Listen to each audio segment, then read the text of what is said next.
bad bitch all my goals. Flooded both my wrists, yeah, nigga, I do the most. Put some bread on your head, nigga, killers gon' have a toast. I be doing the most, yeah, I be doing the most.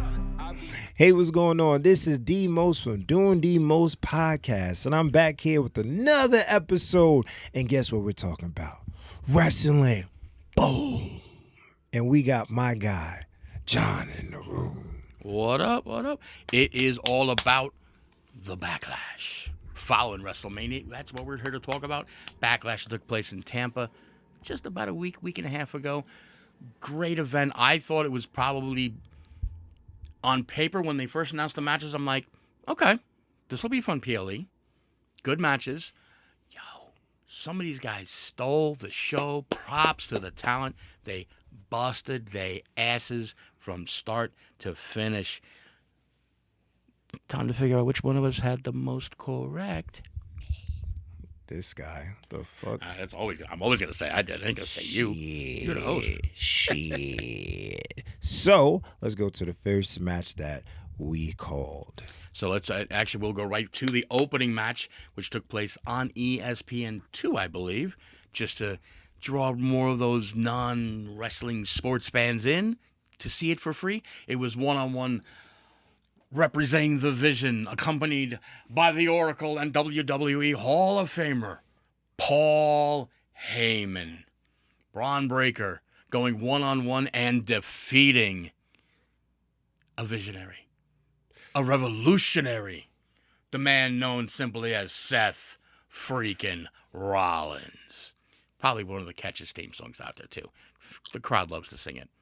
Even though it's basically just them going, whoa, whoa, whoa, whoa, Hey, whoa. it's still a W. It's still a dub for the fans. Just not for Seth on this night. I have to say, first off, I got that right. Somebody else didn't. But I'm going to pontificate for it. Probably not since some of his matches in NXT when he was defending the NXT Championship. This was probably Braun's true one-on-one breakout performance. And Seth made him look like $1 million. Braun, props to you. You did your thing, made your daddy proud, made your uncle proud. As long as he doesn't have to do any Steiner math, we're good. Great match. Braun looked like $1 million. Again, those top rope breaker Steiners or breaker Frankensteiners, whatever Pat called them. Yeah. Spectacular athleticism.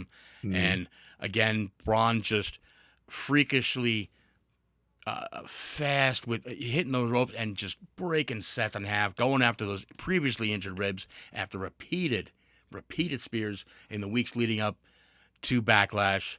Hits the super spear out of midair when Seth went for the stomp from the middle turnbuckle. I could hear his ribs cracking all the way from here in Jersey. But yeah, Braun and Seth, spectacular opening match. Great way to kick off the Premium Live event in Tampa. Yeah, no, that was, when I seen the match, I was just like, wow. My jaw just kept dropping like, yo, these niggas are really putting on a show. I was like, I forgot what was I going to do that day. I stood in my tower. I said, nope, I'm not leaving this motherfucker at all. I don't have no pause button, so I'm just like, yeah, I got to watch the whole thing. And it was entertaining for the whole, I think, 22 minutes it went on. I was like, yeah, they definitely went a little over 20 minutes. I want to say 20, 22 maybe. Yeah. Spectacular. Great performance by both men. It'll be great to see how much further they're going to project this storyline. We've seen some things now in the coming since then between Seth kind of helping out, but they don't want their help with the Street Profits, with the tag team champions, and Joe Hendry still involved. So I don't know what's percolating with this little non-faction thing going on, but yeah.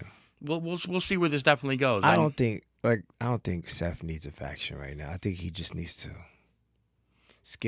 just do his thing by himself, because one, Street Profits already solidified. Like when they were supposed to become the Hurt Business, made sense. They were going to turn heel, but now they're face again to turn heel again. Wait, is Seth even there?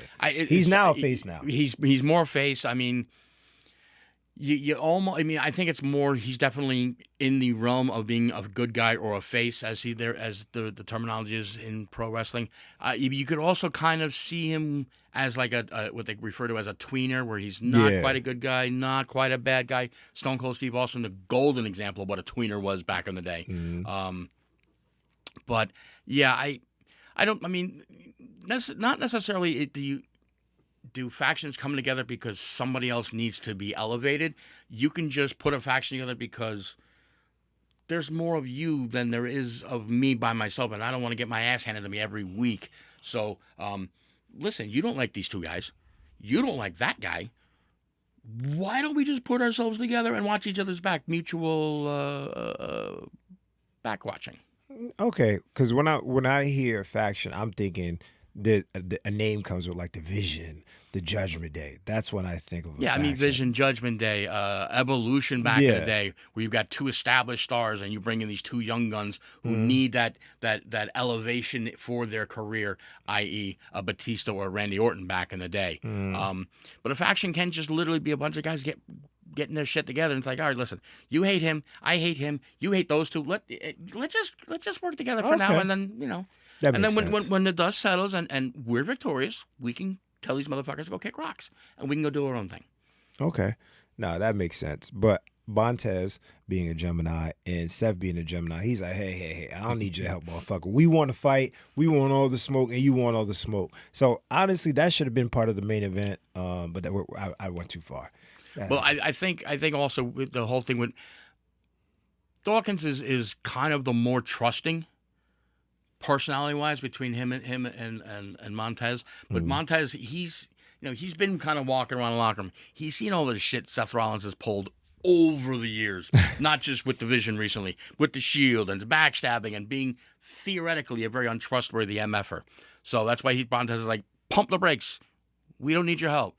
We're the Street Profits. We can handle our own business. But Dawkins is more practical. He's like, let's put a cork in it right now. Yeah. Let's just put this in pause, and because sooner rather than later, Bronson Reed's coming back.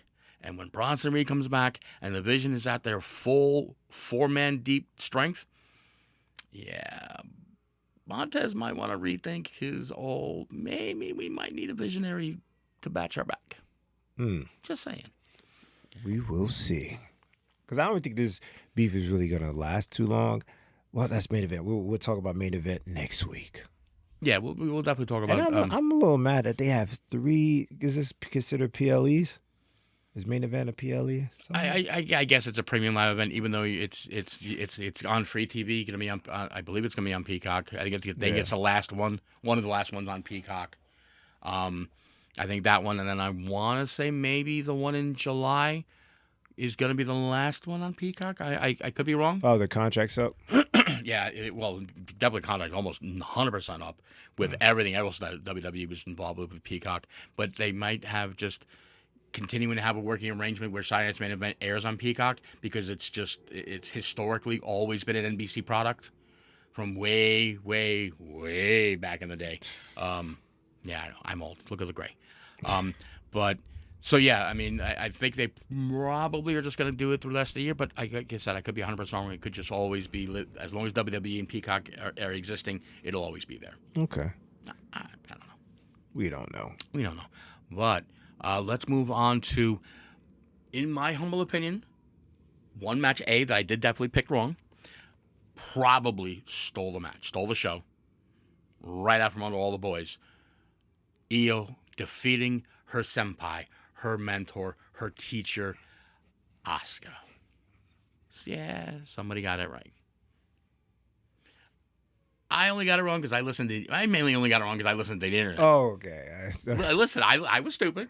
I listened to the internet because everybody was gung-ho into this idea that possibly Kairi Sane was going to make her return to help put a theoretical nail in the coffin of this storyline involving Io and Asuka.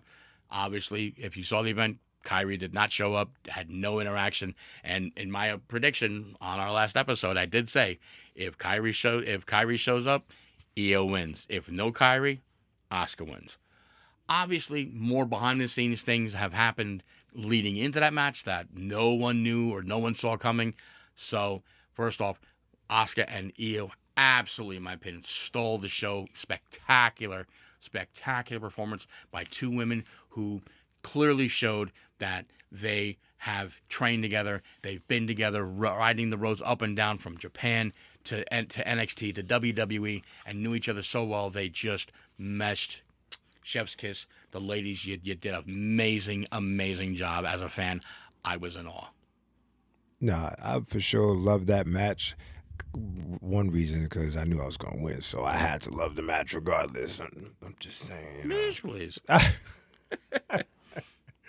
But no, like their unison was so good. Like it was like yin and yang. They knew each other so much, and it flowed so well. And then when my pick won, I was like, oh.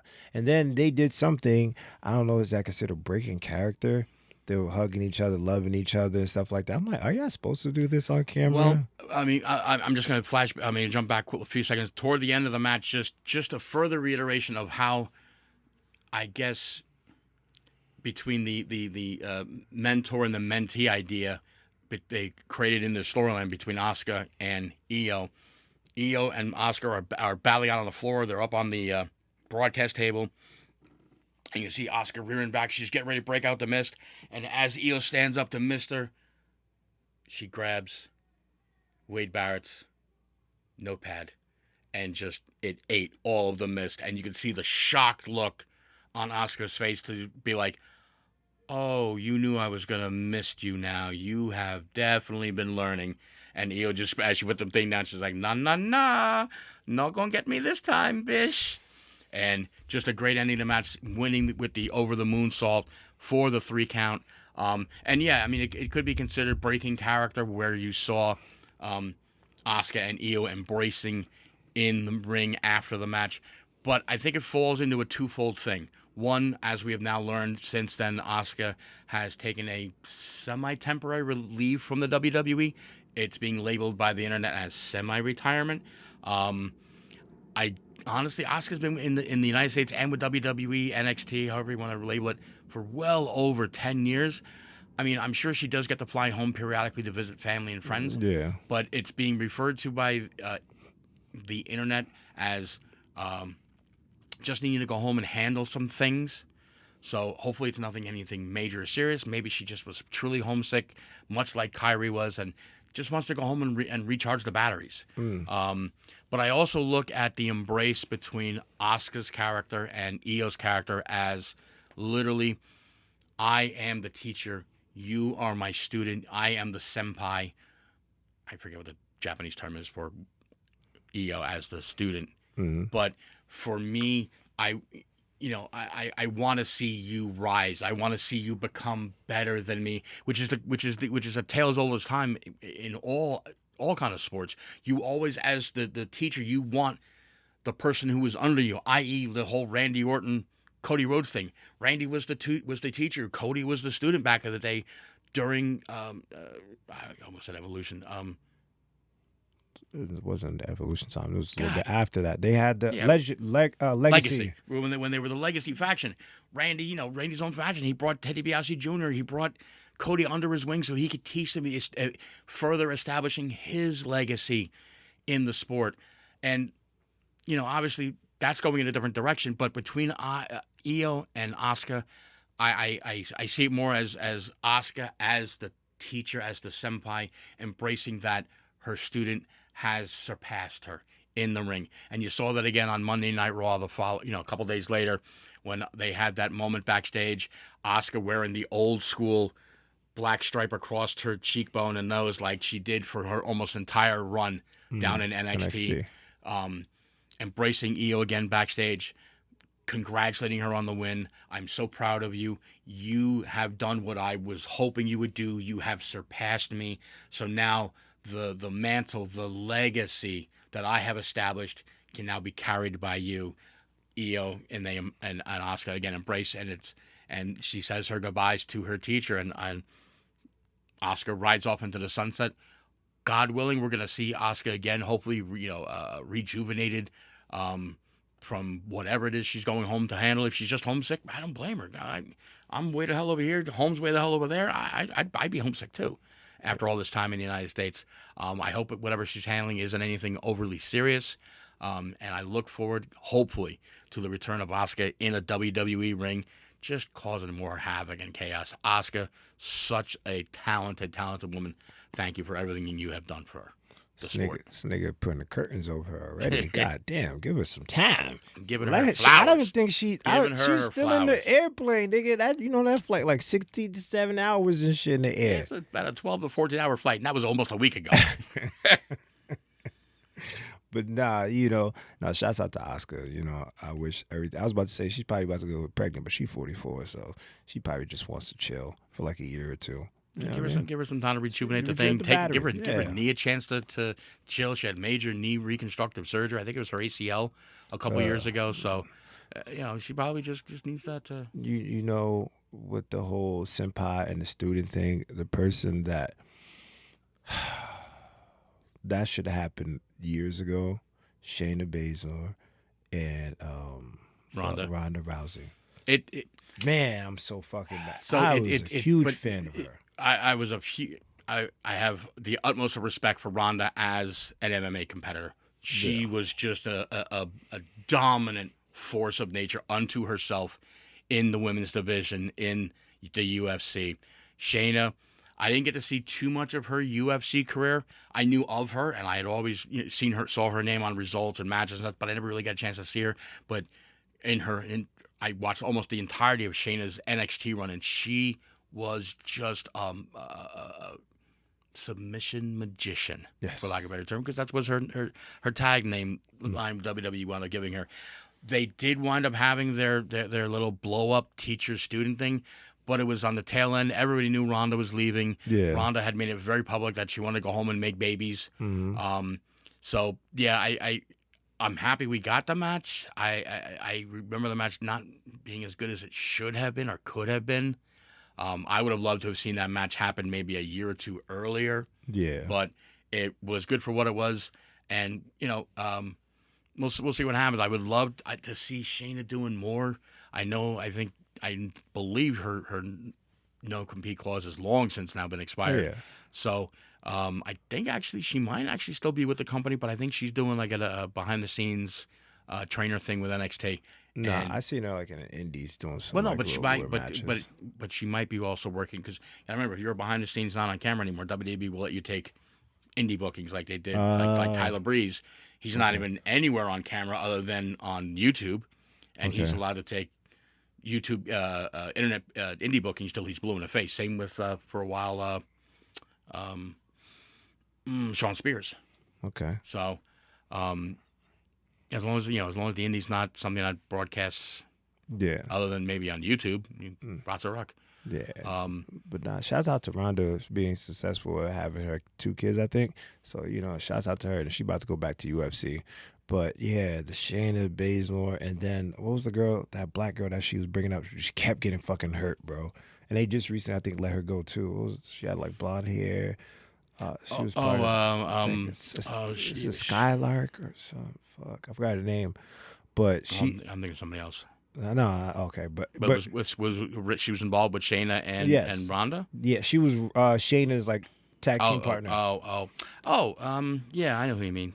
It's a black girl with the blonde hair, but her shit, she just kept getting hurt. Yeah, she just couldn't stay healthy. Man. So those two, and they were gonna run the female division. Her and it was the DeVille. I forgot. It was just so many injuries just keep happening. So when people are like, "Is wrestling fake?" It's premeditated, but it ain't. It's predetermined. But what happens in the ring is for sure real. Is the moves are very real. Who's going to win, who's going to lose. Obviously, it's predetermined. Yeah. But what they do to each other is scripted to a point where they know what moves are being done, but as has always been said, this is not ballet. This is not going to be picture perfect. People are gonna slip off turnbuckles when they go for their finishing move just to make their debut, as happened this past week with Sol Ruka, which the WWE has done everything in their power to expunge. So now when you see the highlight of her hitting the Soul Snatcher on Becky, it's relatively clean, but you don't see the botch where she went to jump on the turnbuckles. Yeah. Her foot slipped off. Yeah. And then she went to, instead of just stopping for half a second or a heartbeat, readjusting and then hitting the move again, she just kind of went for it again, and it looked awkward. Yeah. But, as I say, it's not ballet. The ropes are slick. Things happen. She's doing it in sneakers, not in boots. So, it is going to happen. Yeah. So, but shouts out to them. That's like I said, I was watching Raw at the end of Raw when Jacob was attacking the Usos and fucking Roman, and it was the person I was watching. I was like, "Is this real?" I was like, "Somewhat," but you know what it is? It's entertaining. So I was like, "Real or not, this shit is really entertaining." And fucking Jacob, I don't. Yeah, Jacob's just a beast of a monster, and hopefully they're gonna push him through the stratosphere as just a continued wrecking ball, continue furthering the idea of him being a werewolf, the Samoan werewolf. I wish either Jacob had shown up in the WWE or even on Independence 10 years ago, or this person I'm about to name was 10 to 15 years younger, because I think they would be absolutely wrecking shop if you saw the Samoan werewolf teaming up with the Samoan submission machine, Samoa Joe. Joe is still, but especially was 10, 20 years ago, a beast. Joe was a monster on the independent scene, especially during his Ring of Honor and TNA run days. I mean, God willing, the Joe's still going nearly the same level in AEW right now. Yeah. Just returning from a recent injury, just about to start wrecking shop. He's got a great one-on-one match coming up in a few weeks. I cannot wait for. Jeez. But yeah, shouts out to Samoan Joe. Shouts out to Jacob Fatu. See, I think all of our shenanigans was wrong. Did we get any shenanigans right for Backlash? Is that who you're thinking of? No, that's the other. She was the one that was bullying Naomi. Yeah, but she was also partners with Shayna for a minute. Well, she's not the one I was talking about. Okay. Well, I think it was like Skylark, and I said she had blonde hair. She was black. The name might not have been Skylark. Probably not. But between matches, we had the arrival of the GOAT, the greatest of all time, the never seen 17, and whatever the hell the rest of his accolades are. John Cena showed up to announce. Some fuck shit, some bullshit. It was a little weirdly described. A lot. All right, a lot weirdly described. Maybe Chat GPT just wrote the script for him this time around. I don't know. But basically, it's some type of tournament where the fans get to vote, and even if somebody loses, the fans can still vote them in. That kind of was very weird. But we did get, from the greatest of all time, John Cena announcing the John Cena Challenge tournament match thing, and resulting in a championship being created, and theoretically through fan vote could just be handed to somebody. I'm a little confused by it. It's stupid. Conceptually, I understand what WWE wants to do with it. They want to take the ultimate best of the best from WWE, AAA, NXT, and maybe even LFG, just to give those kids a chance to really show themselves out. And like we had on that Saturday night's main event, where John Cena, as he said in the promo in the ring, where we first got our true first look on the main roster of Obafemi, Sol Ruka, both one in a winning effort, one in can't call it defeat because it was a dumb ending, but they couldn't have ended it anyway because it was the NXT champion versus the WWE champion, and you don't want either guy taking an L in a situation, so it had to be a DQ count out, whatever, or a DQ because somebody ran in to be a dirt. But it gave us a chance to see them on the main roster. So I conceptually, I like the premise of what they're doing, but I know the internet's having a field day. Oh, WWE can't come up with their own ideas. They're copying the Owen Hart Classic. Oh, Jesus Christ. It's a different idea. Yeah. You're taking 8 established stars. You're not trying to make new ones. And ultimately down the road, the winner of the men's and women's Owen Hart Cup tournament do earn shots at their respective division championships. Cool. And they get the cool championship belt to take home as to signify their win. But what WWE wants to do, I think conceptually can be good. I just hope they don't drop the ball, and hopefully in the next couple of weeks they can explain it a little better, because there's a lot of confused fans out there. A lot, nigga. When he was talking, I was like, what the fuck you doing here if you're not wrestling? I think Cena might have been a little tipsy. Yeah, he But like I even said, the speech was drawn out. It's like, so if it's a title. Is it a title like the Andre the Giant title? Like it's just an accolade, a name under your thing, or is it a physical belt? I get the impression, including some things I've seen online, it's literally going to be a championship, not like the Andre the Giant Memorial Trophy, which, again, something else WWE really dropped the ball with. The concept there was, we're gonna put it into the hands and declare winner of somebody that we want to push. Like, oh, we see you as a future world champion. How are we gonna show the rest of the world we think you're gonna be eventually great enough to be a world champion? We're going to put the Intercontinental Championship on you. Oh, we're going to add more titles to our resume. You're not quite ready for an IC title or a WWE Championship, but you know what? Here's the United States Championship. We're going to put this on you, and we're going to slap some rocket boosters on your butt and shoot you toward the moon, like what they're doing right now with Trick Williams. Trick, guaranteed, unless he does something really dumb, he's going to be a world champion, whether it's WWE or the world's heavyweight. He's going to be world champion. They're just giving these guys championships to see how they handle the behind-the-scenes pressures of being champion, doing all the media. That's what WWE did with Jay. They put the IC title on him. They put a rocket booster on him. They gave him this great run as IC champ to see if he could handle the pressure of being world heavyweight champion or WWE champion, whichever direction they were going to go with at the time. And ultimately, it wound up paying off. Jay paid his dues. He showed he could handle the pressure, and they awarded him as becoming the world heavyweight champion and upsetting Gunther of all people. So it's the same idea. I think they're just going to do this to establish that this is our future. We're gonna pair them with some of our current stars and/or legends, and see how they go and see how the fans are interacting. That's why they're trying to make this more fan interactive, because of this day of social media and all this nonsense. But by generating more fan interest on certain talent, they can see if that talent can potentially step up to the plate as a champion. That's my take on it, based on what was presented in a very confusing manner. But yeah, it's going to, as I said, I expect, because they want to have a wide enough berth to give the fans a chance to see as many different talents. I mean, don't get me wrong. I'm hoping there's AAA talent on it, only because I don't want enough AAA. There are guys on there I know of, that I've heard of or read about, but I forget it's on sometimes. I got to be honest.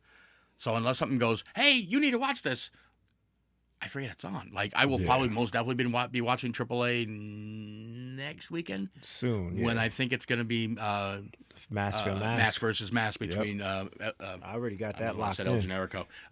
When it's going to be El Grande Americano versus the OG El Grande Americano, to see how they're going to finally put a nail into this feud's coffin. I'll even go on record. My prediction is they're going to make El Grande Americano, a.k.a...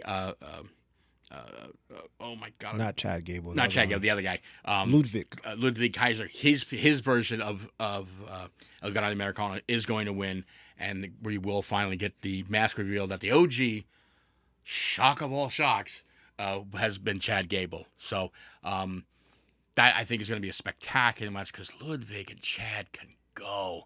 And Ludwig has really gotten so much better over the last few months as the Americano gimmick character. Mm-hmm. I think that should be fun. I think that should be a fun match. But let's get back to the Backlash. Whip it. So before we go to the ha-ha-he-he, let's go to the first of our two championship matches that were featured on Backlash in the Soul. Wait, before you go. Oh. Her name was Zoe Starks. Zoe, yeah, they just released Zoe. Yeah, that's why I Damn. said they just Yeah, they just released her, and the worst part is she's injured. She tore her I think her ACL or MCL, and she's in the midst of rehabbing it.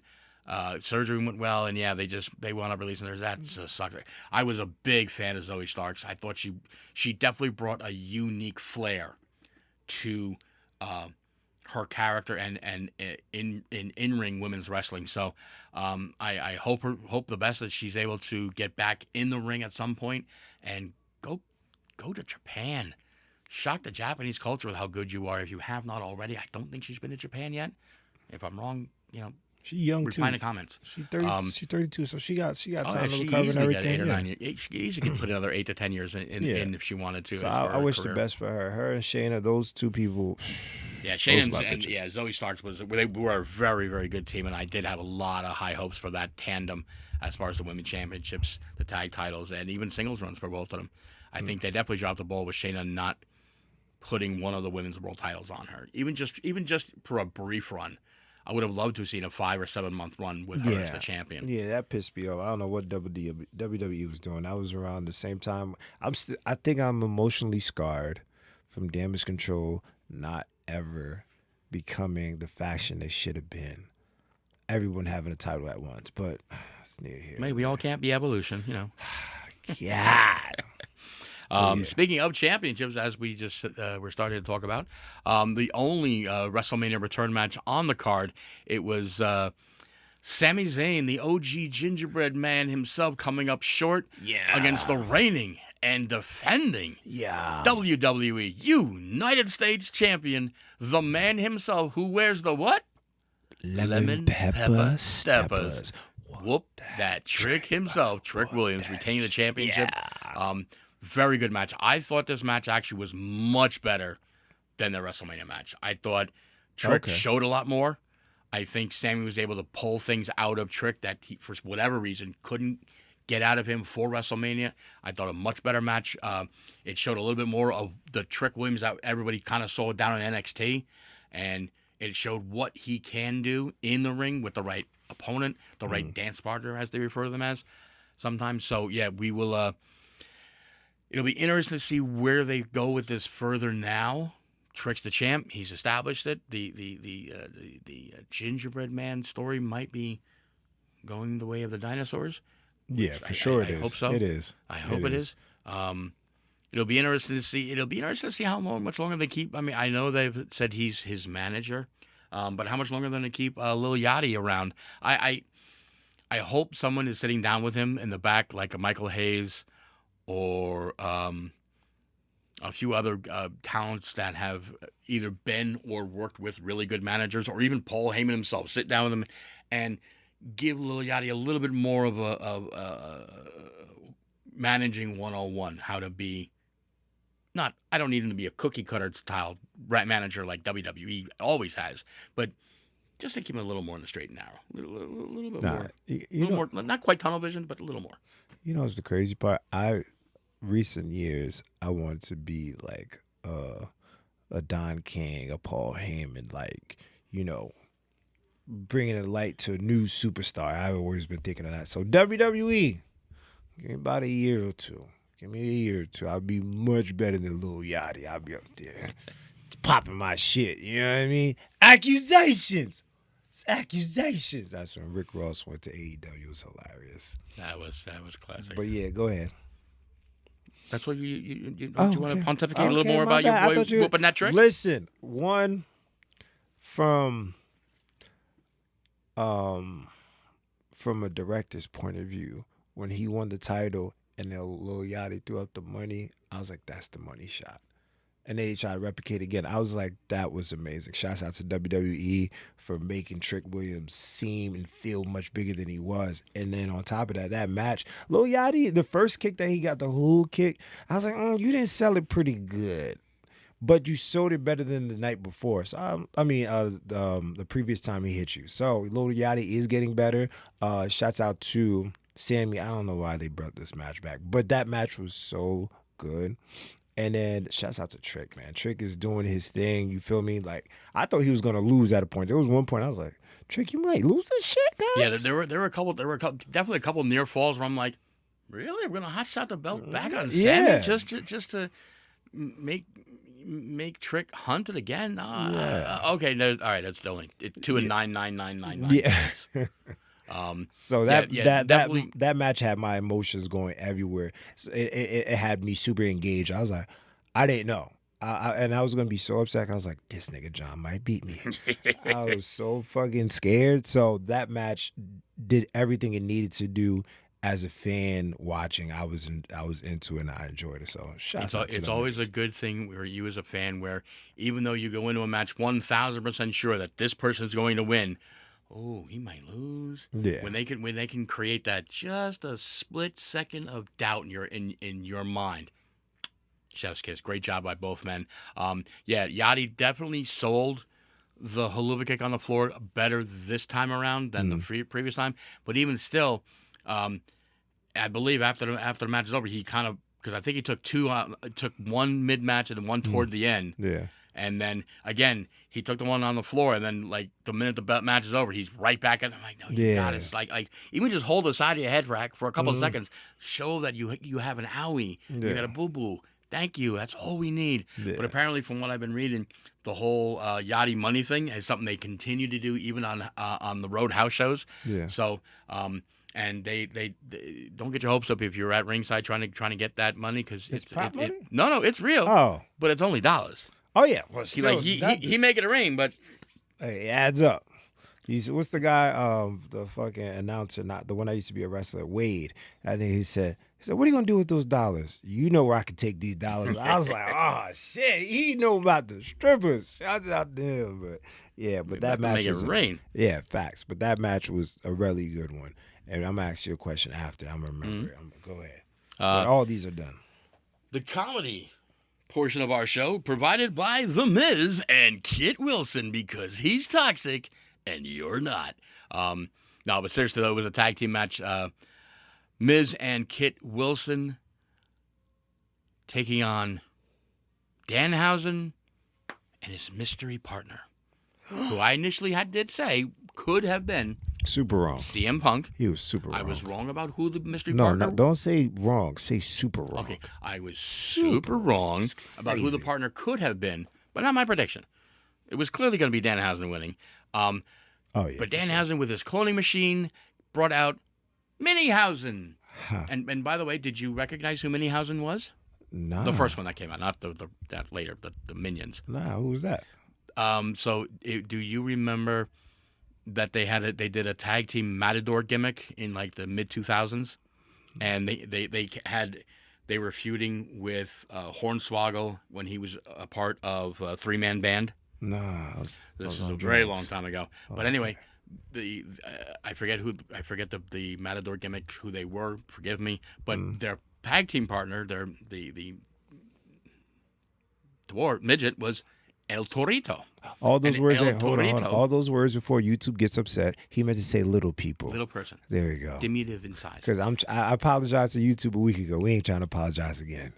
But El Torito was the partner of Danhausen at Backlash. So that's why you look like, oh, you actually know how to work. You know this stuff. Oh, for sure. He carried the match. He did a bulk of the work. Oh yeah. He carried a bulk of the work. If you ever want to see an entertaining match between Hornswoggle and El Torito, you need to watch their WEE LC match. WEE WEE LC match.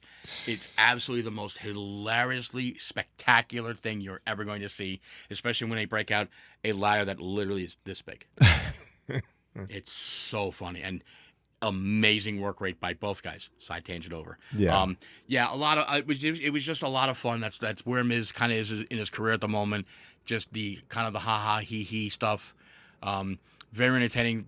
I mean, the Miz and Kit made Minniehausen look like $1 million at times. Yeah. And just absolutely selling for him. And of course the super highlight was when Kit Wilson chased Minniehausen all the way back to the cloning machine, slammed him in there, was happy that he got rid of one Minihausen until he realized that the cloning machine reactivated and suddenly brought out Minionhausens, for lack of a better term, but it was like 5 or 6 more little people dressed up as Danhausen and just wrecking chaos and mayhem all over the ring, all over Kit Wilson, all over The Miz. It was funny, and it culminated with, once again, Danhausen and lots of Minihausens uttering those famous 3 words the internet loves: "You are cursed."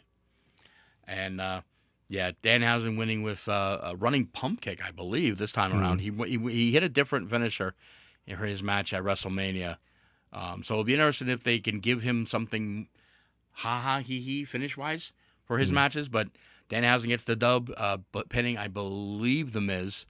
And it was a fun match. Yeah. It was exactly what it needed to be. It was the comic relief.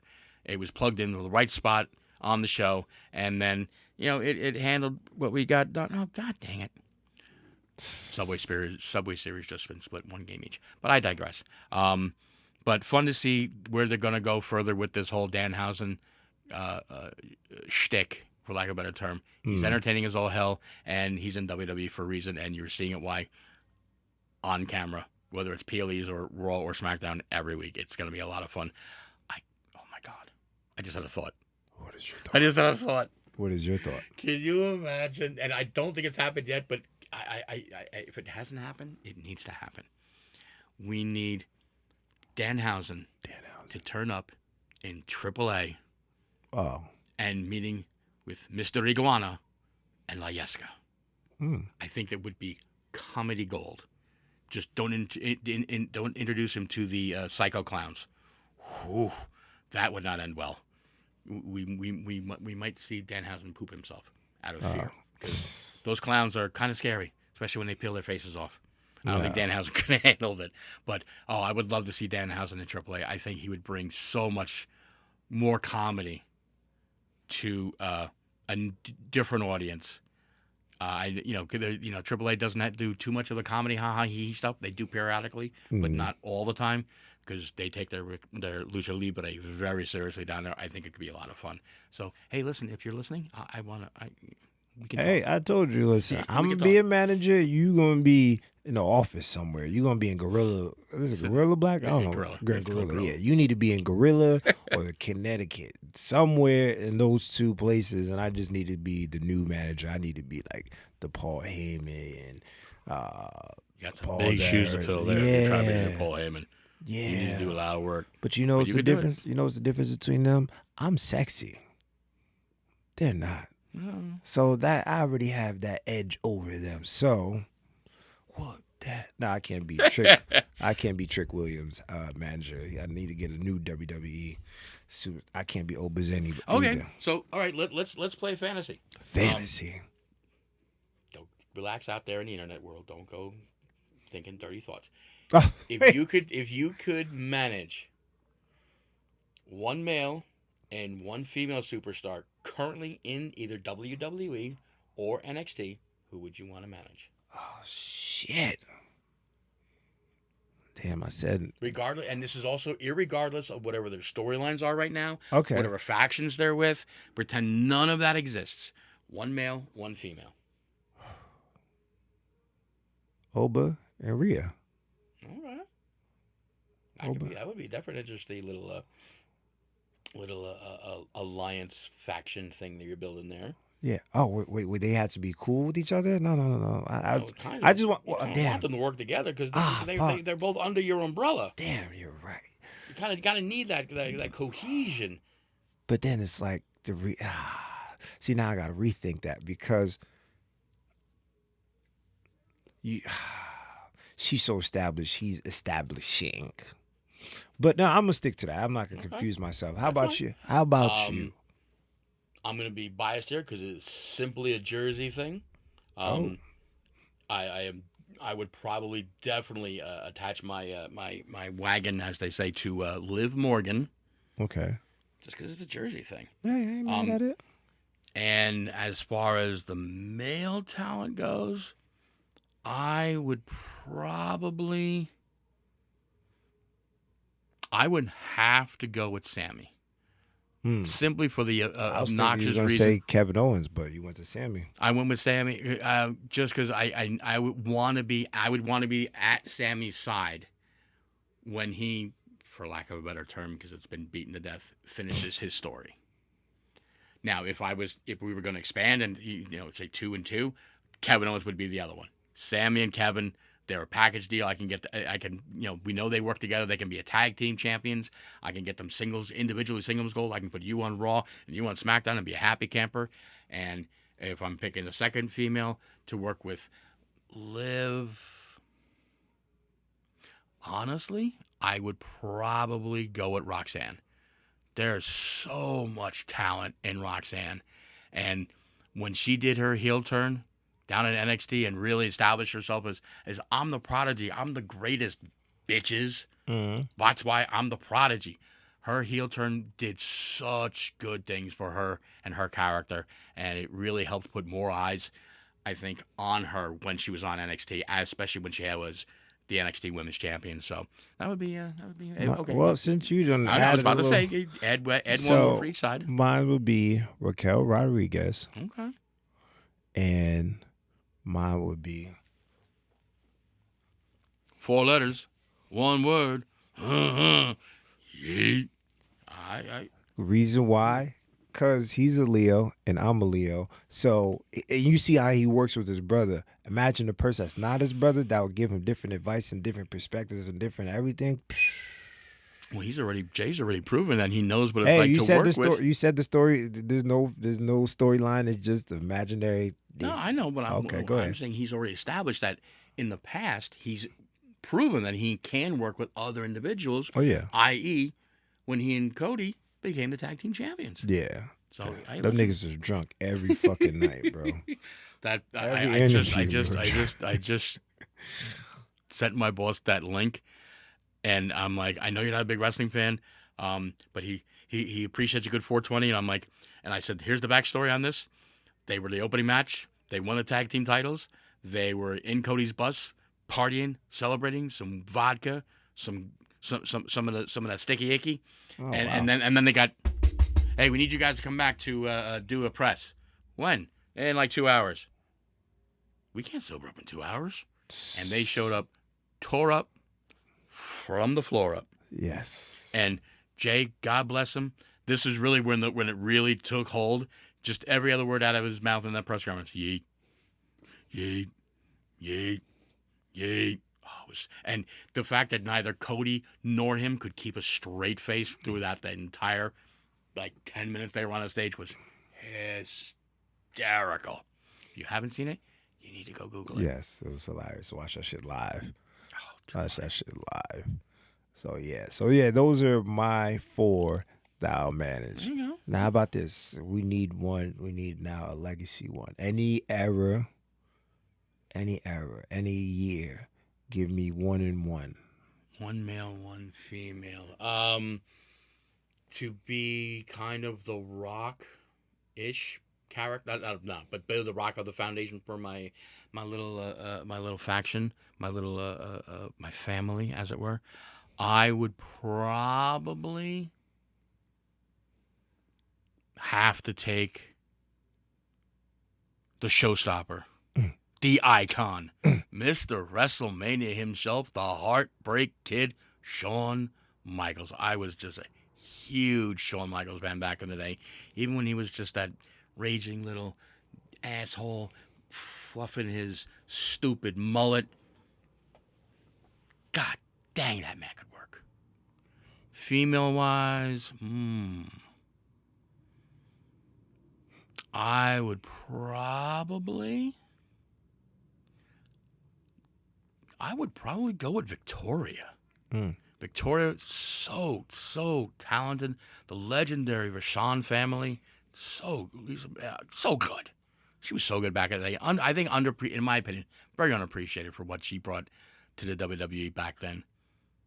All right, who's your legacies? I'm gonna go with the females first. China. God rest her soul. China was China. God bless China. She brought a difference to the women's division. Yeah. She brought so much. Okay, I definitely agree with that. So China, because one, like I said, I could have been that perfect mouthpiece to where get a hype and everything, get her emotions all wild up and everything. So that's how I know I would have been good with China. I would say The Rock, but The Rock is The Rock, and he's my favorite wrestler, so I can't pick The Rock. I had to pick Triple H because there were because one, he's a Leo, and he would know how to control everybody else. It's like I'll give him what to say and everything because there was some promos. I'm like Triple H, that was so corny. I don't even think you even thought that was cool. And whoever gave it to he had leeway when he was with Stephanie, so I think he was writing his own promos. I was like, yeah, he should have threw that away. You know what I mean? So, but what every time I watch, I'm like, I would have switched this up and it didn't. So Triple H would have been a perfect person to be the person on top to give the order that I give, and bro, that 5 faction right there would have been amazing. So, okay, that's good. Speaking of tables and leaders, let's go to the head of the table. Let's talk about the main event of Backlash as the reigning and still world heavyweight champion, the OTC, your tribal chief. Throw the ones in the sky for Roman Reigns as he successfully retains the world's heavyweight championship against his cousin, the Samoan werewolf, Jacob Fatu. Ooh. Heavy hitting. But you wouldn't have expected anything less. These two guys just absolutely beat the tar out of each other. I thought this was a great performance by Jacob. I think Jacob looked like $1 million coming out of this at the end when everything was all said and done.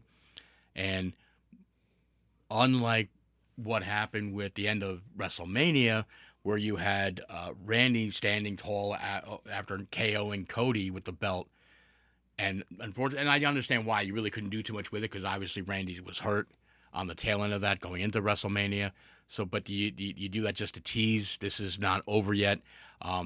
Just the idea of Jacob then after the match laying out the tribal chief with the belt, with the Tongan death grip. Mm-hmm. This is far from over.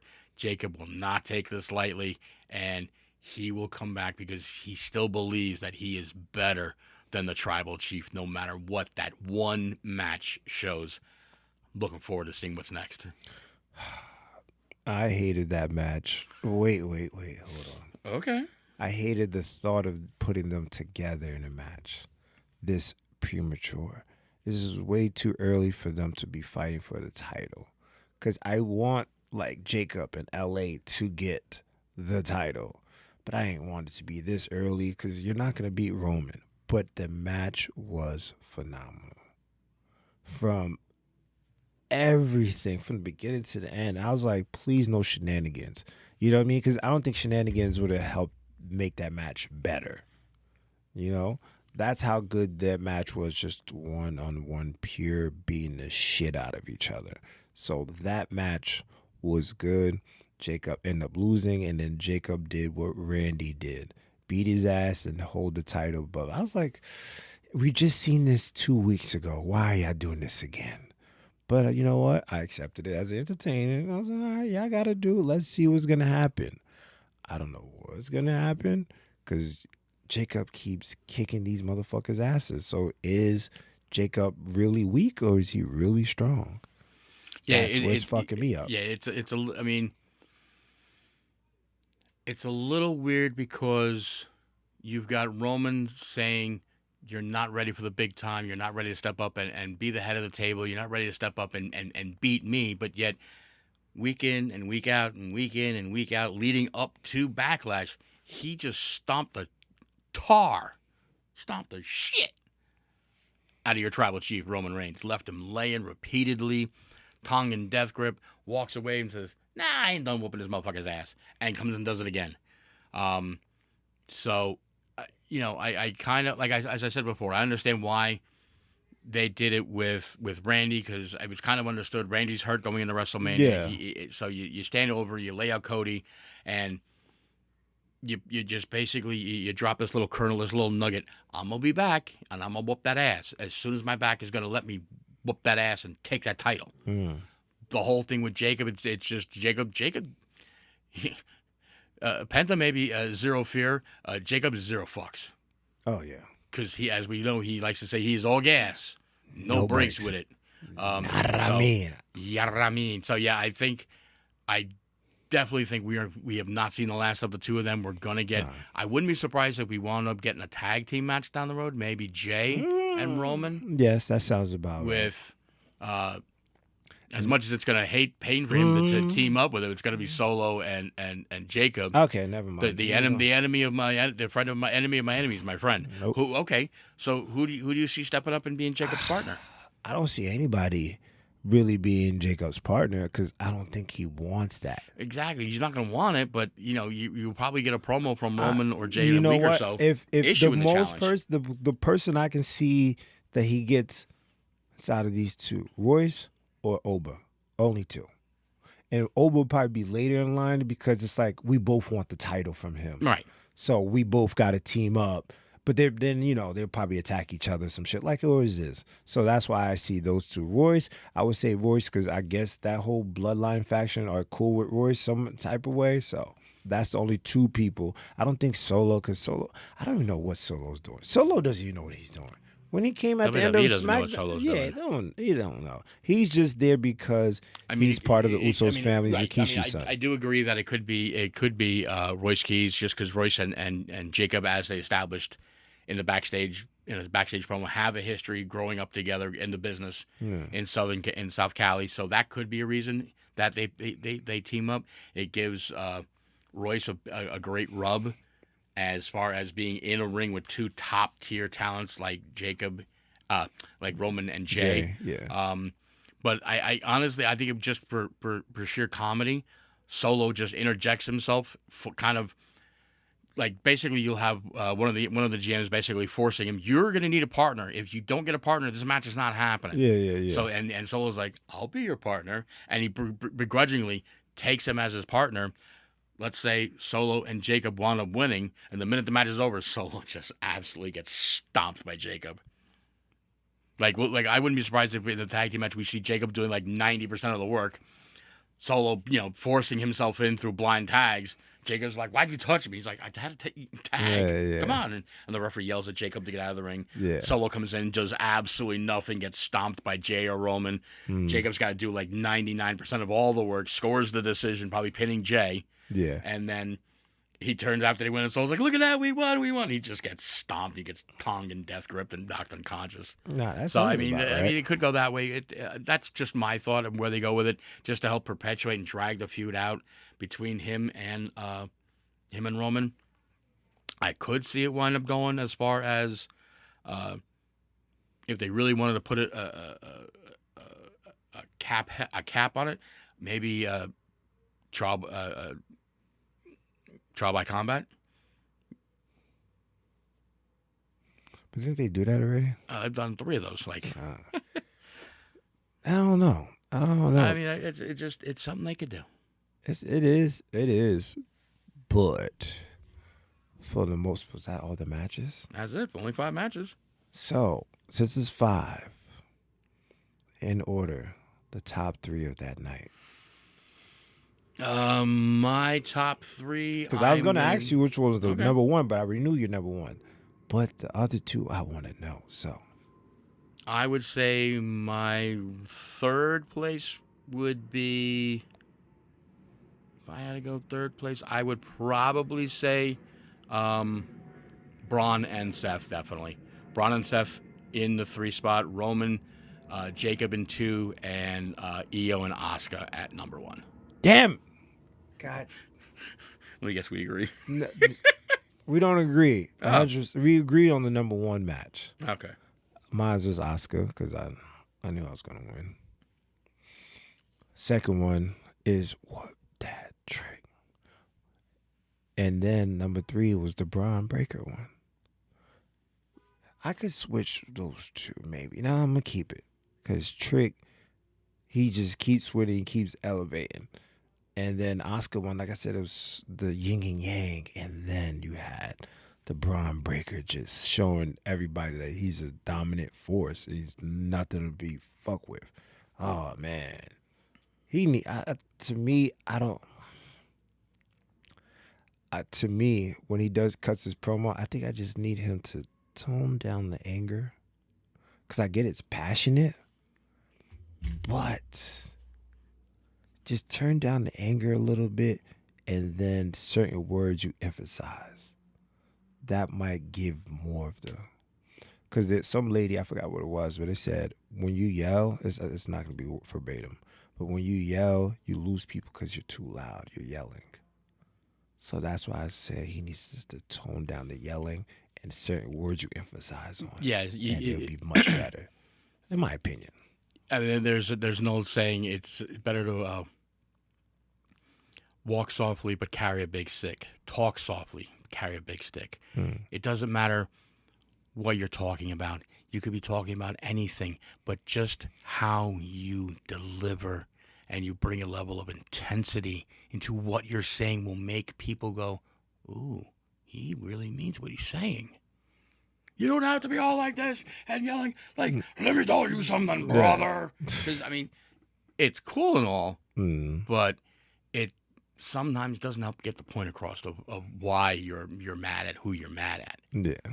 It's how you say it, how you present the reason why I'm going to beat you inside a steel cage for what you did to me. Mm-hmm. How you say it. So, Not exactly always what you have to say. Facts. And that's the only thing I'll take away from like Braun and his speaking. Like I said, I critiqued Triple H, you know what I mean? They're wonderful wrestlers, but some things it's like, we could tweak. But shouts out to my nigga Braun Breaker. I think he's like the top 5 my new people, like him, Trick, Oba. Those 3 are like the top 3, and I wish the best for all 3 of them. And since we're talking about Oba, did you see how Oba made those motherfuckers? Angel and Humberto. He picked one up. Mind you, these guys probably weighed like 187 to 200. Yeah, I think Angel Garza probably tips in at I would say 2 to 225. Oh wow! Humberto maybe is in the 185 205 range, but yeah, he picked both of them up like they were small children, and heaved them. Like if he really wanted to with a running start, he could probably toss one, if not both of them, into like the 3rd row. Oh yeah, for sure, easily. No, I think that's what he should do when he was young, like shot put. So, but yeah, it'll be interesting to see if anybody steps up this week for the Obafemi Open Challenge. I definitely have the suspicion that as we get closer to Clash in Italy, Oba's going to once again probably have to drag some poor MF out of the back, stomp him into oblivion, and say, "I don't understand this. You're supposed to be WWE superstars. Is not one man brave enough to accept my open challenge?" And then we'll get the big spotlight on the entrance, and then we'll hear the loud boom, and then the scream of "Fella!" as Sheamus accepts and sets up that match for Clash in Italy. I know it was something we discussed, and I'm just kind of seeing more and more scuttlebutt on the internet about it. Again, scuttlebutt on the internet, not exactly always reliable and trustworthy, but I think it makes the most sense. Yes. If they do that, especially in Clash in Italy, because Sheamus has every time they've had an international show over in Europe at any continent, Sheamus and the fans just show out.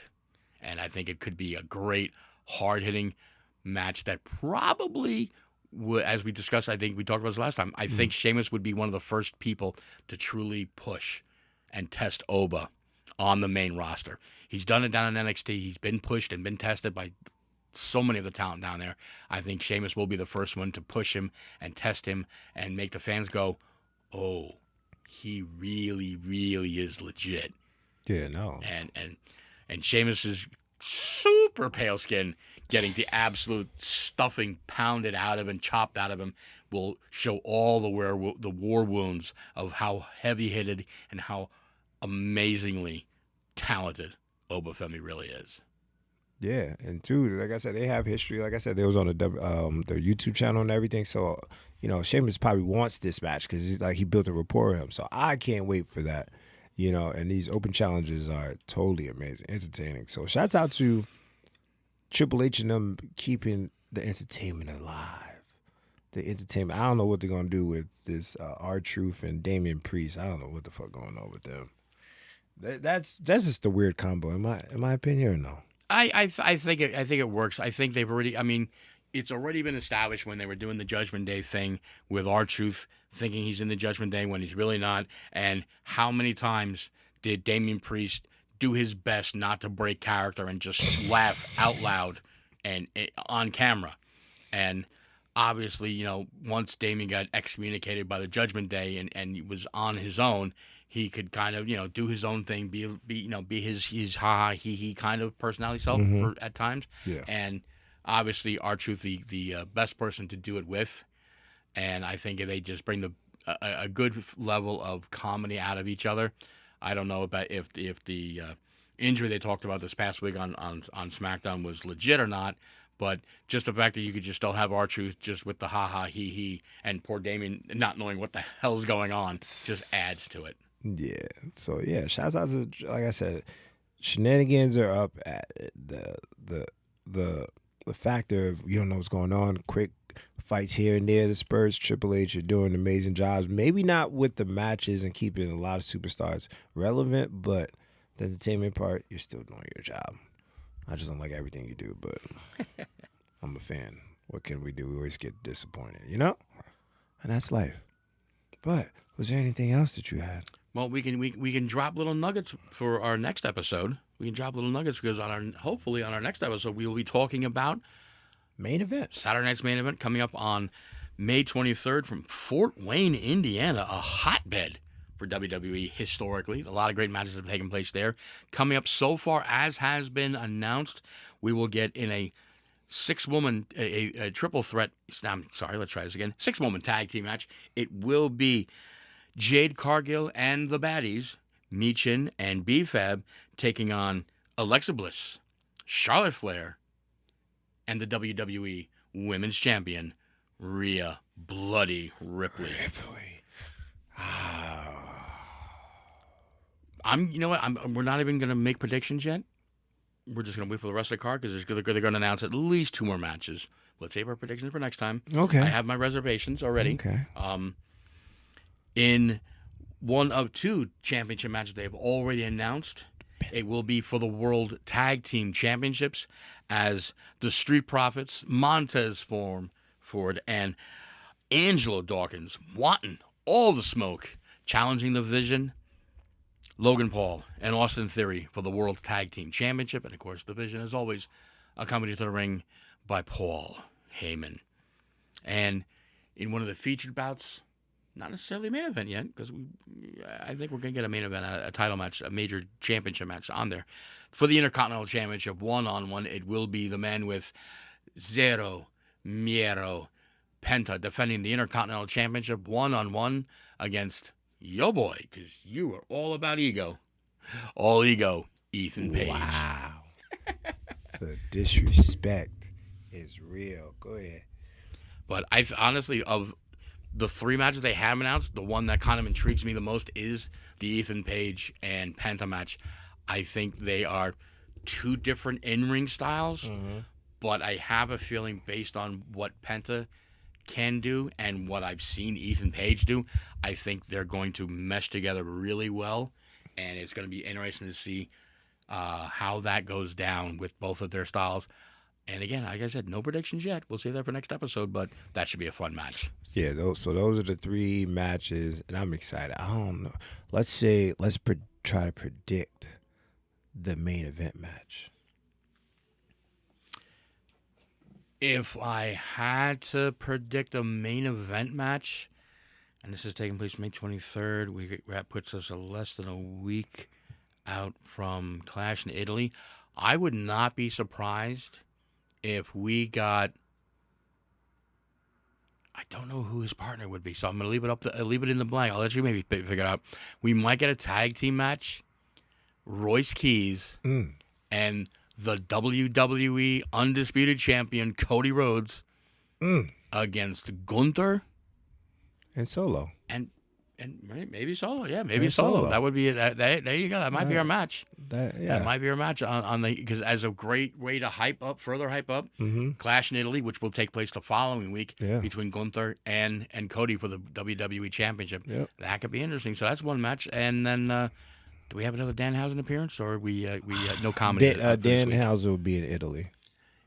Well, not only do I think we're definitely going to get some Danhausen in Italy, I think they might hold the Danhausen ha ha he he for July's edition of Saturday Night's Main Event, because it'll be from the Mecca of all the professional wrestling and sports entertainment, Madison Square Garden. Can you imagine like 15, 17,000 WWE fans going berserk for some Danhausen? Damn. So wait. So correct me if I'm wrong. You're saying that he's going to magically reveal his new clone in July? Possibly. Nah, that's too long. That's too far. That's way too far. Well, we gotta remember he's still running around getting the little DNA samples from here, DNA samples from here. He's trying to you gotta let the man cook. Okay, let him cook. I think. Plus they need a little time to build up as to who, because it's got to be whoever the clone is. Either the clone's gonna go one-on-one with Danhausen in their corner against somebody, or it'll be Danhausen and this new clone taking on somebody. I don't think it's gonna be Kit Wilson and The Miz again. Maybe it'll be Miz and somebody else, or Kit and somebody else. You know what? July is not too far away. No, so that's only 2 like months. what, 4 to 6 episodes of Raw. So I believe so. It'll be a little less than 2 months. So yeah, it'll be fun. It'll be fun to see what happens. That's right. I do believe we'll get some Danhausen in the Garden.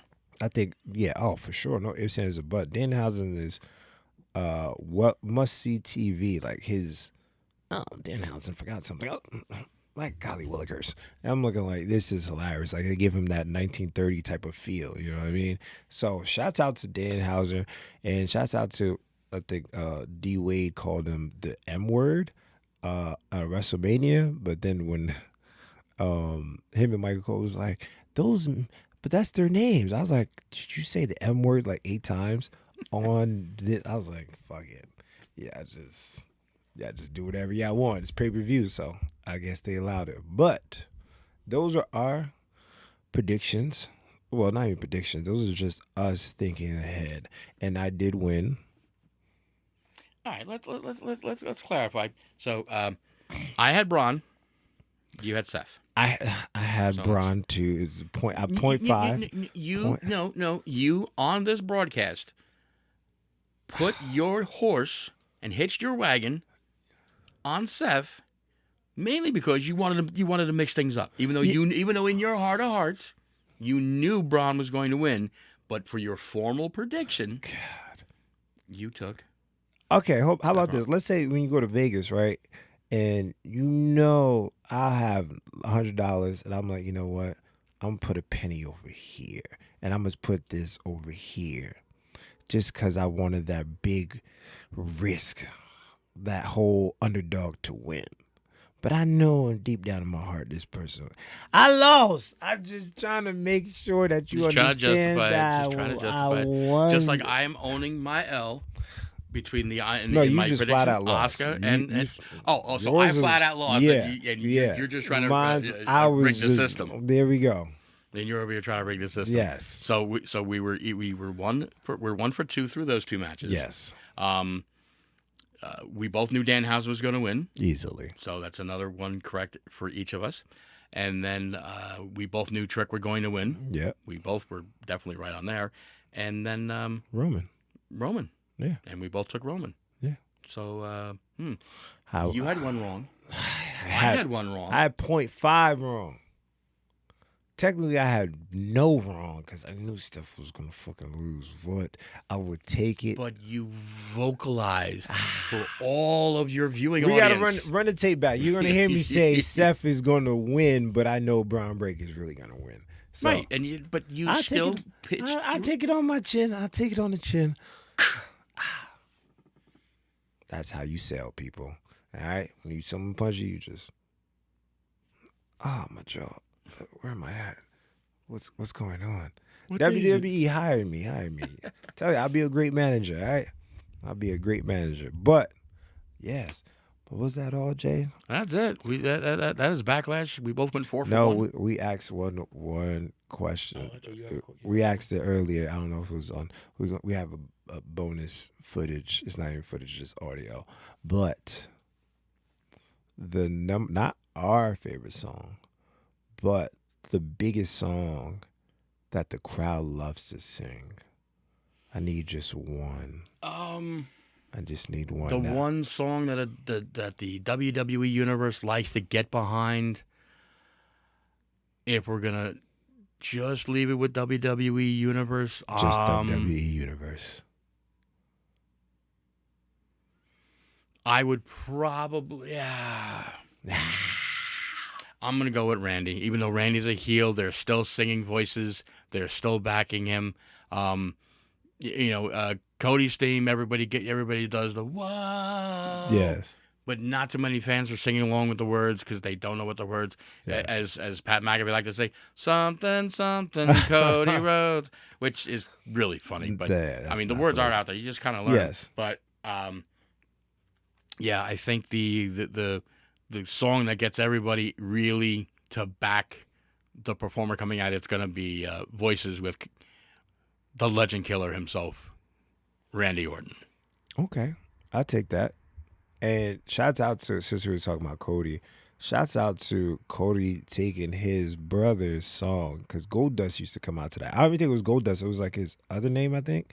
So, yeah. So Goldust's other name, Dustin Rhodes? Yes. So that was like way before, like, when they were young. He used to come out to that song. Hold on. You're saying that Goldust before he came Goldust. before he was Goldust, when he was Dustin Rhodes, he came out to the Cody song they to come out the tonight. current Cody song Yes. by Downstraight. Yes. No. So you're saying the footage that I saw was AI? When Dustin Rhodes debuted, he kind of was like the whole little baby face kind of, oh golly gee willikers, and he came out to some kind of little country thing because he was Dusty's kid. It wasn't until he flipped the script and became the Goldust character that we heard the gong and the pageantry behind his theme song. Mm-hmm. Yeah, Dustin has never. Now, unless that was something that they did, because the current Cody theme is also the music he had when he was in AEW. So that they might have been doing a tag team match, and they both came out to Cody's theme. Because I know they did do a tag team match in AEW about 4 or 3 years ago. But yeah, no, I believe I read a few interviews where Cody has said that I believe the band's called Downstate or Downstraight. Downstate, I believe their band's called, and they wrote it exclusively for Cody. Then I was wrong. Then you could like I'm still gonna Google this. Downstate, like you can find them on the internet. You can find them with albums out there, but like that song, you can't you can download it like as it's individually, but like if you went to a jukebox, like with Touch Tunes or whatever at your local watering hole, you'll never find it. Much as I have looked. Then a nigga might have been wrong. The internet has gotten me. I'm still gonna look it up, but for the time being. So my song that I think correct the WWE universe likes to respond to the most is Seth Rollins. But again, much like Cody, there's no words other than him screaming "Burn it down," and then the crowd going "Whoa, whoa." But whoa. It's like Oba. Oba. No words to the song. It's just the fans chanting Oba because it's an instrumental theme song. Hey, listen. I didn't knock your It's actual words. The crowd's singing. It's actually the crowd yelling. I hear voices in my head. They counsel me. They understand. They talk to me. I said what I said. Copyright. He said what he said. I believe the Seth one is super huge. Oh, it is super over. I mean, don't get me wrong. It is stupid over, especially with Seth back. But there's no words. I get it. But it is incredibly over. But The it's fans still, love it's it. still a song. Oh, no, so we I'm said not- song, but I- not lyrics. We're not in that hip hop realm of, which lyrics are better? Songs. This is true. So, hey, man. But nah, Jay, I appreciate you, man. I'm always happy to be here to make you look silly. I mean, make you look better. Shit. Hey, shit. I look silly. I don't mind. I take it on the chin. And listen, we got about 2 more PLEs. So you're going to see his face very often because we got to do main event. And then we got to do Clash. Wow. He's forgetting something. What? Whoa. Didn't we talk about on the last episode how I'm going to get you to sit down and talk about All Elite Wrestling and their upcoming event next weekend? Wait, that's the same as main event, though. I do believe. Yeah. So theirs That- might be Friday, and main events might be yeah. Saturday. But no, AEW usually does their super main events on Saturday. So how's this going to work? Negative Ghost Rider. Negative Ghost Rider. They do it on Saturday or Sunday? Or, there it is. Double or Nothing is 8 p.m. start on Sunday. Sunday. So Friday or May Sunday. 24th. Okay, so yeah, AEW and WWE Saturday's main event is the day before. Saturday. Okay. Hence, So Saturday. main event Saturday. Yeah. All right. Jeez. So yeah. So then that week we could. So we may be having a fun, long edition of predictions. predictions for. I'm gonna not be so picky on predictions for Double or Nothing since I know you dabble a little in watching AEW. Yes. You not enough for you to be. I'm gonna pitch my wagon behind this guy because he's funny. No, I know a lot of them too, because Yeah, I remember know. they all came from the A lot of them are from scene. WWE too. Yeah, so I could just go off the history. So I'm listen. I still poke my head and see what's going on with the. Thank God for social media. You get to see, let's say, anywhere from 15 seconds to 2 minutes of a match, and I've been watching. Especially Edge is going wild. He has like a faction he's going wild with and shit like that. So Edge and Christian are back, even though they're not named Edge and Christian Yeah, anymore. But yeah, that's actually going to be a fun match because Double or Nothing is taking place, as we were just mentioned a moment ago, next Sunday, the 24th of May, from Queens, New York, I believe, Arthur Ashe Stadium. And it's going to be in a tag team I Quit match for the AEW World Tag Team Championships as Adam Copeland, a.k.a. Cope, and Christian Cage challenge Cash Wheeler and Dax Hardwell, whatever, the former FTR. The former, actually the current, they're called the FTR. They're the former Revival, former NXT Tag Team Champions. Cash Wheeler and Dax Hardwell. And it's going to be a spectacular match between the two of them. And in fact, I actually think it might even be a ladder match. I think it's a ladder I Quit match for the tag team titles. And with the added caveat, if Edge and Christian lose, they can never team again. oh, I think Lots of I could put a prediction on that right there. yeah, lot on the line there, and yeah, Edge and Christian are winning. I think they're gonna lose. Oh, okay. I think they're gonna lose. See, we're already at odds. The reason why I'm saying because that means those 2 other people, if they lose, they gotta quit AEW. No.